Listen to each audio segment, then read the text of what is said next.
Worried about work, family, or other relationships? I'm Chuck Wolf, a pioneer in emotional intelligence. When live on the Emotion Roadmap, I use a proven 4-question framework to turn emotional roadblocks into clear next steps on air in real time. Join us Tuesdays at 5 p.m., twice a month on YouTube. Subscribe, go to YouTube, type in @CJWOLFE5, and ask to be notified when I'm live so you don't miss a show. Call in when you see the number on screen. In 1990, the psychologists who sparked the science of emotions asked me to help translate their research into everyday tools.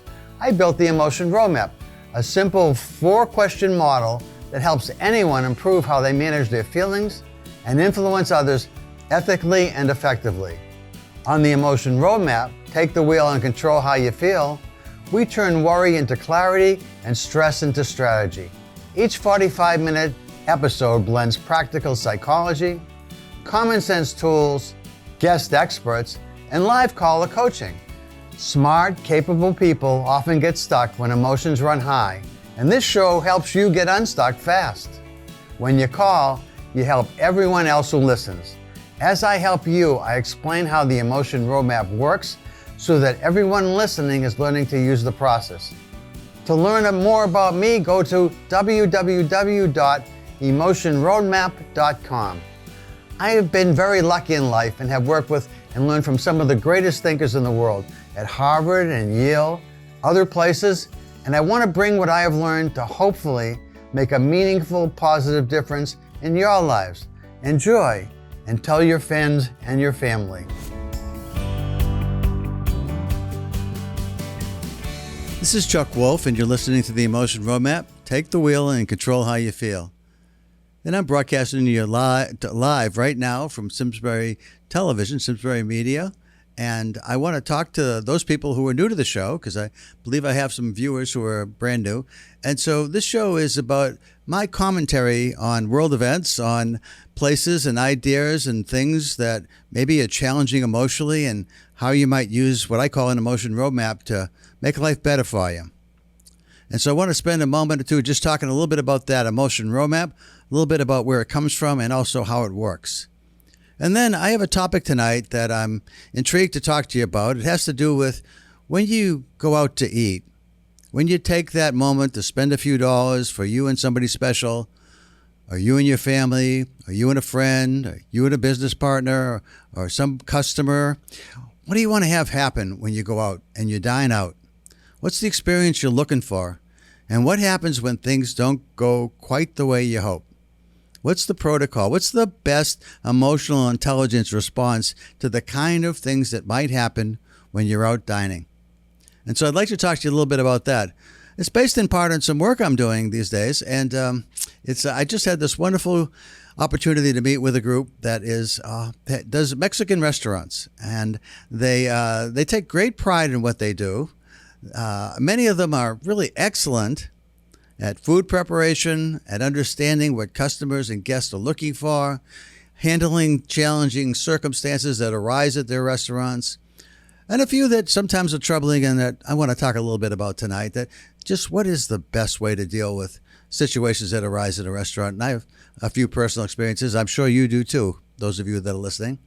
And I'd love for you to call in and talk about what makes for a great evening or lunchtime or breakfast for you when you go out to dine out and you bring somebody with you, or you just want to go out on your own. What makes it special for you?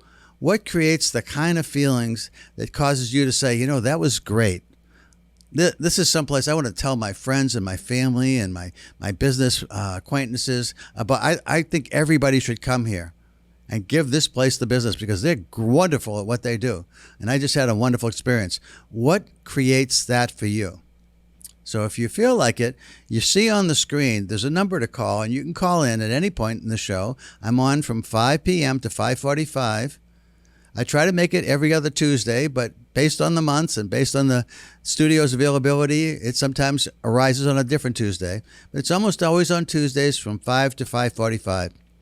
If you subscribe to my channel, which on YouTube is CJWOLFE5, I'll say that one more time, CJWOLFE5.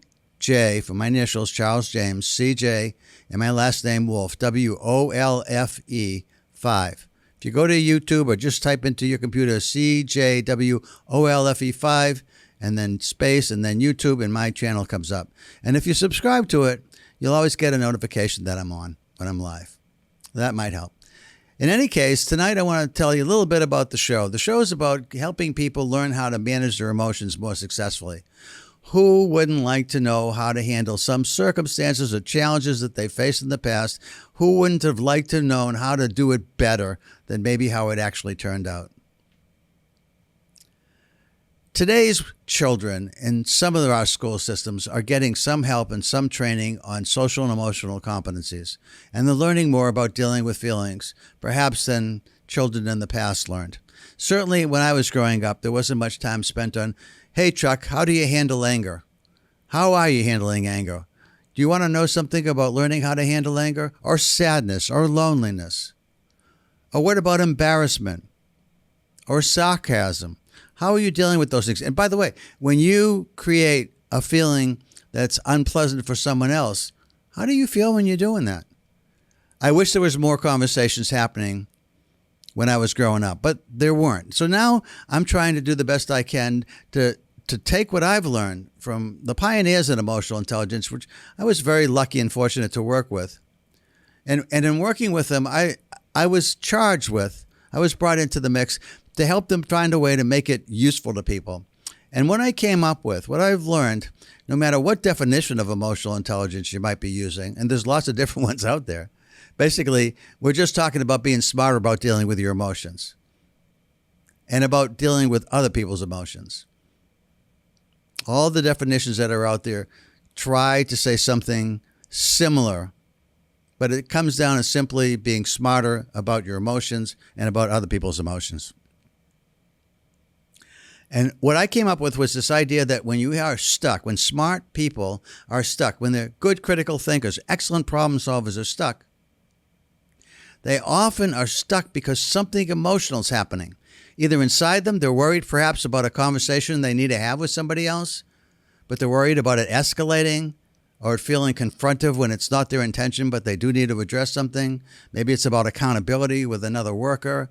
Maybe it's about an aging parent whose keys you got to take away, or a teenager who you love dearly but is seemingly hanging out with the wrong people. So when you're dealing with tough circumstances, challenging circumstances where the stakes are high, a lot of times we hesitate. We don't know what's the right thing to do emotionally because we were wondering what's the right thing because this is so important. I don't want to make a mistake. I don't want to get this wrong. And so when I looked at the science of emotional intelligence, and I understand that some of it is ability based. Sometimes we think that somebody that's really negative, sarcastic, insulting, we often think of them as a bully maybe, or at least very rude and difficult to be with. And we think that they do it purposely. And I believe it's true that they do. Many of them do it purposely. But I also know, because of the work I've done over the years, that there are people that actually don't know how they're making people feel. And when confronted with the reality that they're causing people to be very upset around them, but for whatever reason no one's told them, they actually feel terrible about it and look to change. And the reason I say this is a possibility is because one of the science aspects of emotional intelligence teaches us that our abilities to deal with emotions aren't the same. Some of us are very good at aspects of emotional intelligence, and some of us are not so good. And most people are somewhere in the middle on various emotional abilities. Someday I'll talk about emotional abilities and what they all are. But let's just say one of them is the ability to identify how somebody else is feeling and how somebody else is reacting to what it is I'm saying or doing. And when people don't know really how somebody else is reacting or feeling based on what I'm doing or what they're doing, and they don't know what reaction is coming, they think that they know, but they're wrong. They assume things are okay and they're not. Then it's really important to understand that if you can learn to be smarter about what you might say or do and how it's likely to make somebody else feel as opposed to what you think is okay. And that occasionally you test how they're reacting to you by asking, geez, what did you think about that? I wasn't sure about whether to say it that way or not. Or somehow finding some way to test how they're really reacting to you and hopefully getting them to tell you the truth. It's not always easy to tell somebody the truth when you don't like what they're doing. I think most of you know that already. So the concept was taking challenging situations and asking, well, starting with, tell me a little bit about your situation. So if you wanted to call in right now, if you took the number at the screen and you saw it and you said, I got a situation I'd like to talk to you about, Chuck, then you would call that number. You see the number, it's a phone number, and then it asks you for a PIN after you press the numbers into your phone. It asks for a PIN, you type the PIN in, and then you press the pound sign. When you call me, I'm going to ask you, tell me a little bit about your circumstance and situation. And you can use, I'd like you to use a name. It doesn't have to be your real name if you're uncomfortable with that, but just any name so I can call you by some name. And I say, okay, so John, here's what I understand you to say. And I will repeat back to you so I make sure I get it. So I understand what's happening for you. And then I'll ask you, okay, so based on that, how are you feeling? That's the first question in my roadmap. How are you feeling? And let's say it's Jacqueline, and Jacqueline is a person who is important for John in his workplace, and it's a teammate that he needs to get along with, and it's not working. And he wants to somehow get along with Jacqueline, and it's not working. And I ask him, so how do you think Jacqueline's feeling right now? And so we start with, what are you feeling, and who else is key, and what is he or she or they feeling? And then I ask, okay, if you could magically just make a different feeling that you'd want for yourself and for Jacqueline, what would be the ideal feeling for you and for Jacqueline? What would it be? And then when we talk about the ideal feelings, and I help you with that, I ask you, so what might possibly help you get from what is your current feeling, to what you'd love to feel? What would be ideal to feel for you, and what is for Jacqueline, and what would be ideal to feel for her? And then we start talking about, how do we do it? And that's the third part. The first part is, what is? The second question is, what's ideal in terms of feelings? And the third is, how do we get from what you are feeling to what you'd like to feel ideally? How do we do it? And then finally, when we're talking about certain strategies that might help us to get ourselves to what we want to feel, and whoever it is, like Jacqueline, to feel what we want her to feel, and we talk about what is possible, what we think might work, I then ask the last part of the roadmap, which is, okay, of any of the suggestions and strategies we're considering, which one is something that you think you are able to do? You have the skill that you need. You have the time that you need, the energy, and maybe it might take money or something else, some other resource. You have everything you need. That's the first part. Are you really able to do this? And the second question, just as important but quite different, is, are you willing? And I know it almost doesn't make sense that if you're able and you got a strategy that's going to work, why wouldn't you be willing? Well, again, that's a much longer conversation, and I found it non-productive when somebody's unwilling to try to understand that without a deep therapy session, why they're unwilling to do something that's going to work. So I said, let's not pick that one. But of the other ones we talked about, which one are you actually willing to do? Maybe even excited to do? And when we have a strategy that is sound and you're capable of executing, and it's also something that you're not only willing, but maybe even excited to do, we have what I call an emotion-based plan. That's the emotion roadmap. That's how it works. So I'd like to talk about dining out. What expectations do people have when they dine out? And let me give you a couple of examples of things that happen when you dine out. One example, and this has to do with some of the work I was doing recently, talking with people in restaurants whose business it is, who are expert in this. They know their business better than I do, but I do know about emotional intelligence. And I was trying to say, here's some ideas that might be useful in your business. What do you think? So one of the things that I've recognized when I've dined out is that when a server delivers a dish to you and you eat your dish, first of all, how quickly does the server get back to you and ask you, is everything okay? Because if the server goes away and doesn't come back for half an hour, It's too late to do something if it's not okay. That's number one, right? Number two is if somebody does come by in a timely fashion and says to you, sir, are you enjoying your meal? Ma'am, are you enjoying your meal? Miss, are you enjoying your meal? And you say, yeah, it's great. Thank you so much. Everything's fine. Is there anything else I can get you? No, we're good. Thank you. That's clearly an affirmative. You're good. But what if they say fine?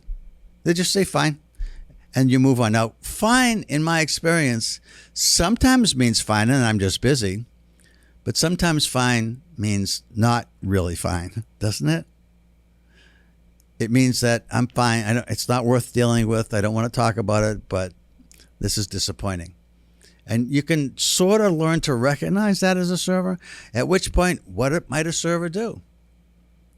A server at that point might say, I'm glad it's fine, sir. Is there anything else I might do for you or get for you? Is there something that would make this better in some meaningful way for you? I want it to be great. Well, then you might get my attention and you might say, no, really, it's fine. Thank you very much for saying so. Okay, and then you move on. Or, you know what? This isn't quite what I thought, or it's something isn't quite right, and I tell you about it. Would you like me to remove this and get something else for you, sir? Is there something else I could do for you? Could I offer you something in the way of a drink? Soft drink if you're not drinking liquor, or a glass of wine or a cocktail? Or could I offer you a dessert? Is there something I could do, or a salad, or some other thing that I could do to make this right for you? Because I want this to be a special experience for you. Or something along those lines. Now, how many servers do that? And by the way, it isn't just servers, is it? Because some servers are told, just keep moving. If somebody doesn't ask you for something, don't ask. Don't look for problems. Just keep moving. But when you want that special experience, don't you want to go out to the place that really cares about you and your experience and how it shows up? So let me ask, if you've got some thoughts about that and you've had some experiences, you're wondering what should you have done, or what did you do, how did it turn out, or you've had some wonderful experiences dining out, some amazing experiences dining out. What made it amazing? What can you tell all my friends and colleagues in the restaurant hospitality business? What makes you want to come back to their places? Now, I'm sure they have their ideas, and I'm sure they already know a lot about what works and why it's special, what makes it special. But it'd be fun to hear from you, I think. And also, if there's any chefs out there, or any people in the restaurant business that want to talk about what's it like, by the way, for you in terms of customers? What's it like when you have a challenging customer? I'll talk about that in a minute. Let me just give you this number because I'd love to hear from you. The number is 1-402-225-0781. I'll do it slow again. 1-402-225-0781. Once you type in the number, you'll be asked for a PIN. And the PIN is 882-041-574, and then the pound sign. So I hope that there's people out there that have some thoughts about this. I know it's an interesting topic. Most people, even when it's challenging economically to go out to eat, love to go out for a meal. I know I came back, I was working, and I came back and I'd eaten out, and I went down, and as I said, I was working with some wonderful people in the restaurant business, and they were very gracious and wanted me to try everything. So I ate a lot of food, perhaps more than I should have. But they kept saying, you should try this, you should try this, and it was fun, and I enjoyed it, and it was great, and I know how much passion they put into wanting you to like what they've done. One of the chefs actually spent some time talking to me about, putting together a menu book based on the ingredients that they purchased that had every possible allergy accounted for, so that if somebody told you they have a certain allergy, you could go to his guide and you would get a recipe based on the ingredients that they had that would produce certain meals that would be safe for that person to eat. Isn't that another aspect of what makes it a really wonderful place for you to go out to eat when you do have allergies and you are concerned about somebody put something, nuts, mustard, or something that caused you to have a reaction in the past. And you really want people to know what they're doing and to get that kind of thing right, don't you? So again, if you have some thoughts about what it feels like or when you go out to dine, what that means to you, what makes for a wonderful experience, pick up the phone, give me a call. I'd love to talk with you about it. And if you're in the business and you have challenges with customers and you want to talk a little bit about that and inform customers, what should they do if the food comes out and it's cold and it's supposed to be warm or hot even? How should a customer handle that? What, from a restaurant chef, server, manager perspective, what would you like people to do? And what should be the response, by the way? Because sometimes certain meals take a long time. Other meals are sort of somewhat almost ready and they don't take as much time. And if you've had a meal that took a while to prepare and to come out and it's not right, and other people at your table, all the meals come out at the same time, which doesn't always happen either, but it should. And everybody's got the meal at the same time, but yours isn't right. And you know if you send it back, it's going to be a long wait. Everybody's going to finish their meals while you're waiting. And then they're going to have to wait for you, theoretically anyway, when your meal comes. That doesn't sound great. So what are the choices? Is there something else I can get for you? Is there something else that I could do quickly that would take its place? And it's complimentary because we want you to have the really, really positive experience with us. We want everybody, you and everybody else, walking out the door saying, this is an excellent restaurant. They care about their customers deeply.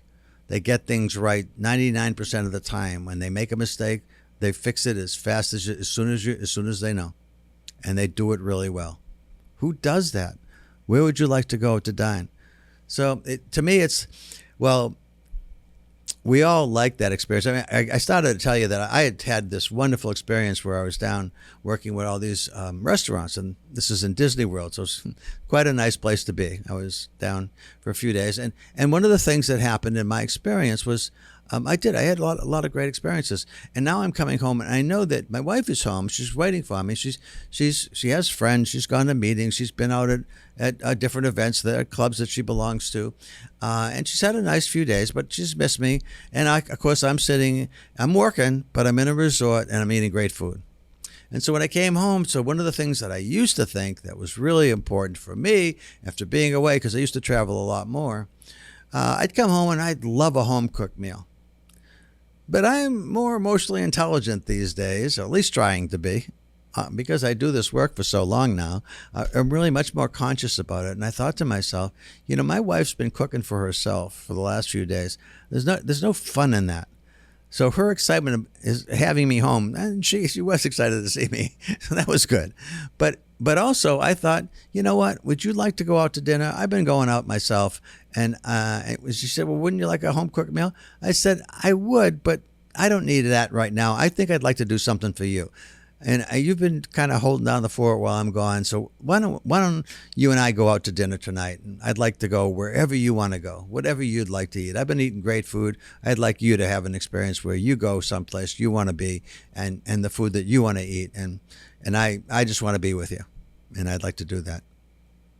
And so she was appreciative of that. And that's great, right? But yeah, sure, I would have liked to have stayed home. It would have been a little easier for me. I've been out to eat. I've been eating lots of good food.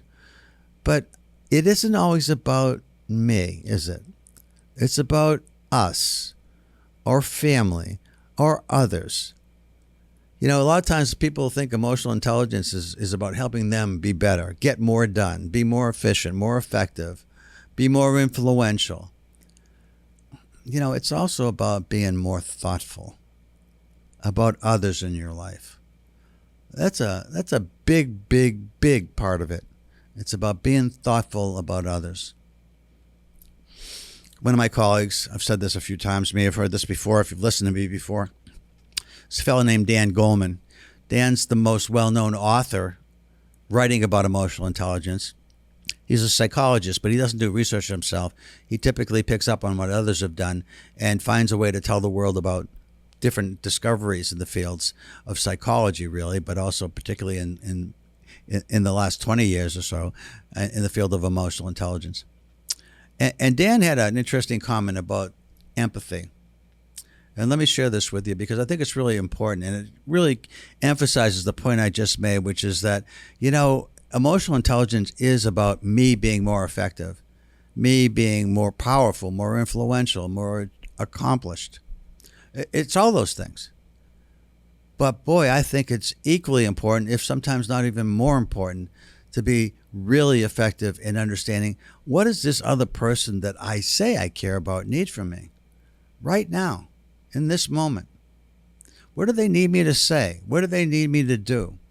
What do they need me to feel? And can I be there for them? That's a big part of what I think makes emotional intelligence work, is that it's not just about me. It's about all of us together trying to be as helpful and as kind and as supportive of each other as we possibly can. I'll say more about that, especially if I don't get any calls about this idea about dining. I was hoping people would call in about dining. So I'm hoping perhaps maybe somebody will pick up the phone and call. Again, you can see the number on top of the screen. If you're watching, you can see the number. I'll say it one more time. The number to call is 402, if you're on a landline, 1. But if you're on a cell phone, 402-225-0781. 402-225-0781. And when you finish that, you type in the PIN 882-041-574 and the pound sign. You got it. So if you want to call in, please do. But I started to tell you about Dan Goleman. And what Dan was talking about one day in a group meeting that I was in with him was this idea of empathy. And he was saying that there's really 3 kinds of empathy. And I thought to myself, I only know of 2 kinds of empathy. I wonder what he means. So he went on to say, one empathy is this idea of intellectual empathy. Knowing what another person feels, knowing why another person feels a certain way, knowing how to help a person change how they feel. That's intellectual empathy. That's not feeling it in your gut, but it's understanding in your mind what other people are having. So got somebody on the phone with us, I guess, right now. So who's on the line? And you're on the air. Who am I talking to, please? Hi, this is Brandon. Hi, Brandon. How are you? I'm fantastic. How are you? I'm good. Thank you for calling, Brandon. What did you want to talk about this subject? Well, just I've been in the restaurant industry for most of my career. I think you bring up some really interesting points that not a lot of us have pondered, whether we're in the restaurant industry or not in the restaurant industry, of what does that interaction look like, or ideally what should it look like between the guest and the server.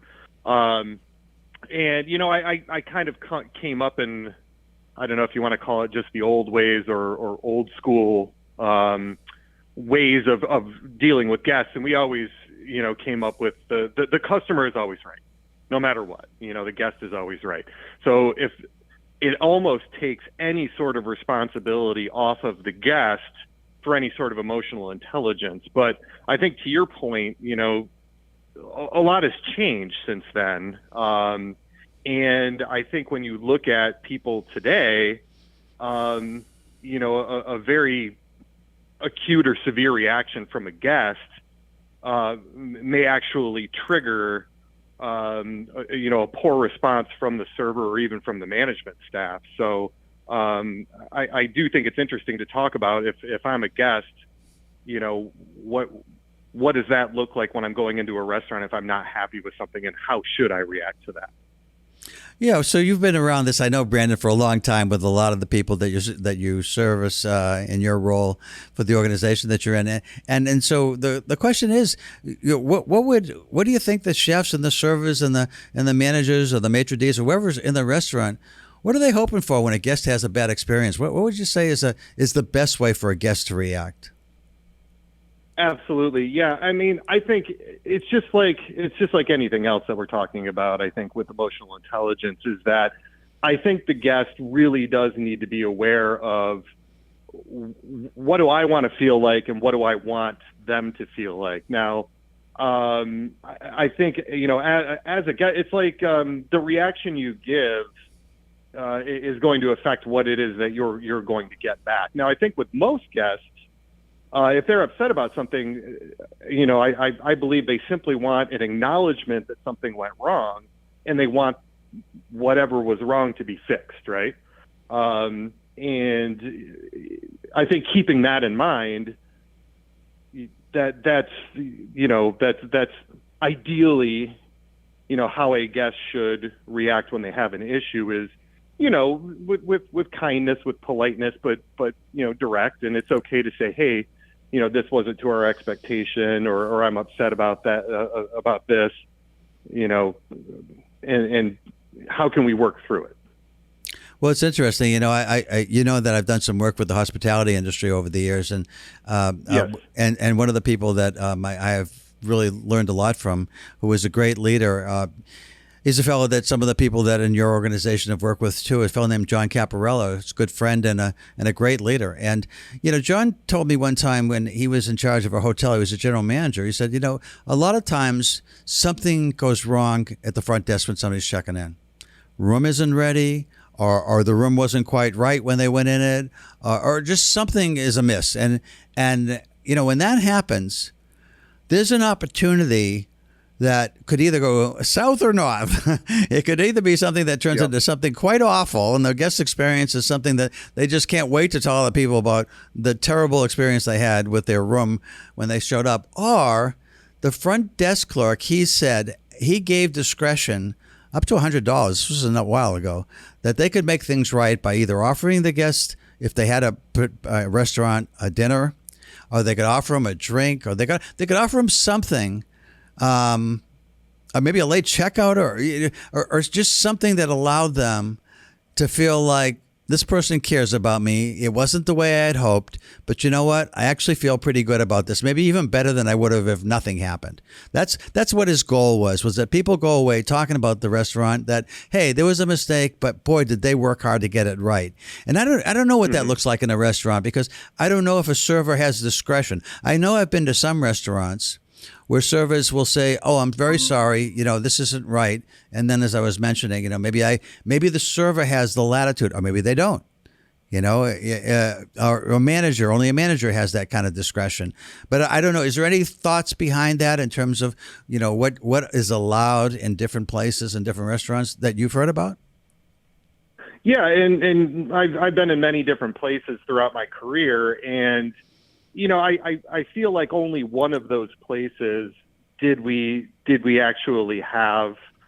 We just called it the Make It Right policy, and there wasn't really a monetary limit on it. It was just basically do whatever it takes to make sure that the guest leaves happy, right? So in the restaurant industry, obviously that could be as simple as buying a round of drinks or comping a part of the meal that wasn't up to the expectation, or it could be as extreme as taking care of the entire meal, and we would train people that it just sort of depends. It's situational, and you want to make sure that you don't under deliver, but you also don't need to necessarily, over deliver. We just want to get to a point where the guest is leaving happy. But yeah, I think I love that idea of having this amount of, hey, you can do this without checking in with a manager. You're empowered to do this to take care of the guest. Now, if it goes above and beyond that, hey, come and grab the manager. I will say, any place I've ever worked in the restaurant industry, though, one constant with all the leaders I've always worked with is they are always very supportive of doing whatever it takes to make sure that the guest leaves happy, because I think they understand that a guest that isn't leaving happy is much more damaging than anything that we can do to try to help the guest to be happy while they're still there. So that's great. Now, the flip side that you and I have talked about a little bit was, what if you've got an obnoxious guest, which happens? You got somebody that's really a problem, and not only is it a problem for the server, but it's a problem for the other guests in the restaurant, and that's trickier, I think, because now the customer isn't right. At least this customer isn't. What do you do with that? Yes. Yeah, and that's always a very difficult one for us to deal with. And I will say that those guests that truly are causing a major disruption, or those guests that are really truly out to get something for free or cause problems, you're talking about a very, very small percentage of guests. Most people are out there, they want to have a great time. They're friendly even when there is an issue. So we're talking about something that happens not very often. And in my 20 some odd years of experience, I think I've only seen it maybe a handful of times. But no, there is a point where, if a guest is being, whether there's an issue or not, if a guest is being disruptive and disrupting other diners around them, then at some point a leader needs to make a decision on whether or not those individuals should be asked to leave. Obviously, that needs to be done with the utmost respect, and really that decision needs to be made by whoever the manager on duty is. But I draw my line at whether or not they're disrupting other guests, right? And if that's the case, then something needs to be done, because it's not just about those guests, right? It's about all the guests around them. Right.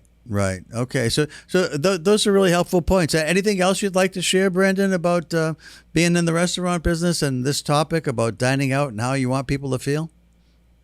Yeah, I just want to say, for anybody out there that's not in the restaurant industry, I'm sure you know that everybody that works in the restaurant industry is always saying, we wish that everybody out there had to work in the restaurant industry for, a certain amount of time just to see what it's like, But I will say we love our guests. We love all of our guests. But, as a guest, if you have an issue, a little bit of grace, a little bit of emotional intelligence, a little bit of friendliness is going to go a long way in making sure that gets fixed and fixed quickly. I mean, the people that are serving you have emotions as well. And while most of us in the restaurant industry have kind of learned how to not take certain things personally, at the same time, you're going to get, more of the reaction that you want if you're friendly from the get-go. That's so interesting on multiple levels for me, because one of the things that I've found, there's an old saying, you get more bees with honey or whatever. The idea of trying to be smart about how you want somebody to feel. When I've been in a restaurant and the meal hasn't been right, and your initial thought is, oh, okay, what do I do now? If I'm gonna send this back because it's not right, then everybody else is going to be eating while I'm sitting here. And if it's a dish that takes a long time, they're going to have to wait they may not wait for me, but I'm going to be eating alone then. Yeah. But that's not a good choice. But what do I do? And so I think, obviously I'm going to be upset by that, and maybe even angry, because this is an injustice, right? I came out, I'm spending a fair amount of money, and I want this to be right. And it's not. But things happen. Things aren't always the way you hope they'd be. And that doesn't mean that you have to get upset about it, because I think the question is, just like you said on the server's part, but also on the guest part, what can we do together to make this right? What's going to work for me? Maybe just bring me a soup or something so I can eat something, or a salad or something that's easy, that's quick, and then obviously take the meal off the charge, and then if you offered something else, can we get you a dessert to share, or desserts for the table, or something that says, that's all of a sudden it feels even better than it did when we were just talking amongst ourselves as guests, and now the restaurant has stepped in and made life even better, even though it started with a mistake. That's what, even as a guest, I want that to happen, and so I try as much as I can to be very nice about it when I first start with it. And I think most guests would feel much better if, when they have an issue, they approach it in a way with kindness and thinking about how the other person might feel. They're going to feel a lot better about the experience, and so is the server in the restaurant. To your point, we all make mistakes. we understand that they can be, annoying, inconvenient, upsetting. But it's just like anything else. If you're dealing with that off of raw emotion, you might not be, it might not be the most effective way to deal with that. Right. It often isn't. I mean, again, people are trying to be supportive and helpful, and that's what I started to say. I'll just finish this with you, Brandon. This fellow Dan Goleman, and you might have heard me say this when I was with you, but the idea of empathy was that intellectual empathy, understanding why somebody feels the way they do, and perhaps how to help them to feel different or better. The other was emotional empathy, feeling what somebody else feels. And then Dan added the third, and I never agreed with him that this was a skill set, but it was a value choice in my mind. But he said that the third part of empathy is caring about how somebody else feels.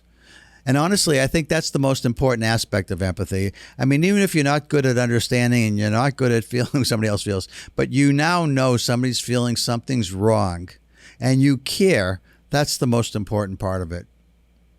Absolutely. That's the way I feel. Okay, well, let me leave you with that, Brandon. Thank you so much for the phone call. I really appreciate you calling in, and look forward to seeing you and doing more with you. Yes, sounds great. Thanks, Chuck. Thanks, Brandon. Take care. Bye-bye now. Okay, so I wanted to just talk a little bit about the idea of, when you dine out or any experience you have where you're seeking, some kind of customer experience, things don't always work out the way that you want. But if you approach that by asking yourself, okay, how am I feeling? How do I want to feel? What do I want to have happen now? By the way, I've had all kinds of positive experiences by, I guess I got another call. Okay, somebody else has just called in. Okay, you're on the air. Who's calling, please? Hello? Hello. Hi, you're on the air. Who am I talking to, please? Can you hear me? Sorry. Can you speak up?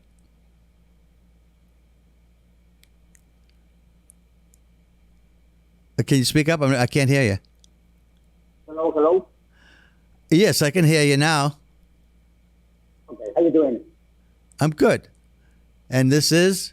Rodolfo Guzman. I'm sorry, what was your name? Rodolfo Guzman. Don't know that I heard that. Are you talking into a speaker? Yes, I can. Let me see if I can. Can you talk on the phone? Otherwise, I'm going to have to end the call because I can't really hear you.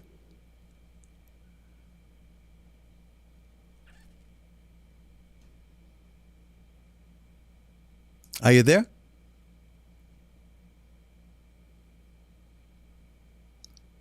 I'm sorry, I can't hear you. Okay, well, thanks for trying to call in anyway.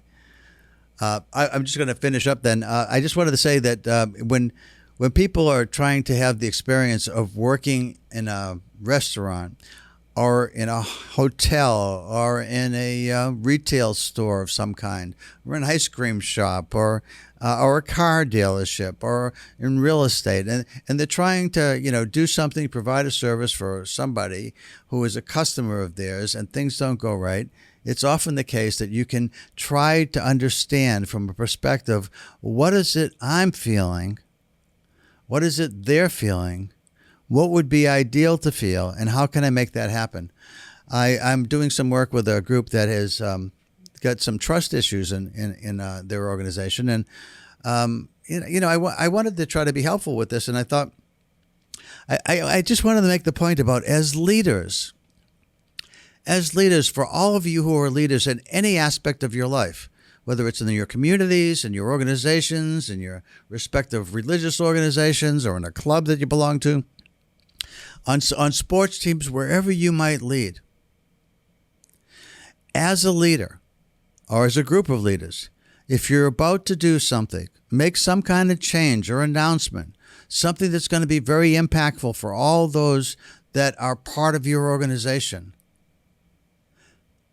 can you stop before you announce, before you decide, before you conclude, whatever it is you're thinking or about to do, and ask yourself, how is this going to make people feel?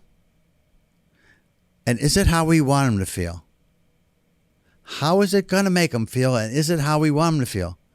And if it's not how you want them to feel, can you stop and ask yourself as a leadership group or as an individual leader, is there some way I can do this better? Is there some way I can alleviate some of the pain this is going to cause?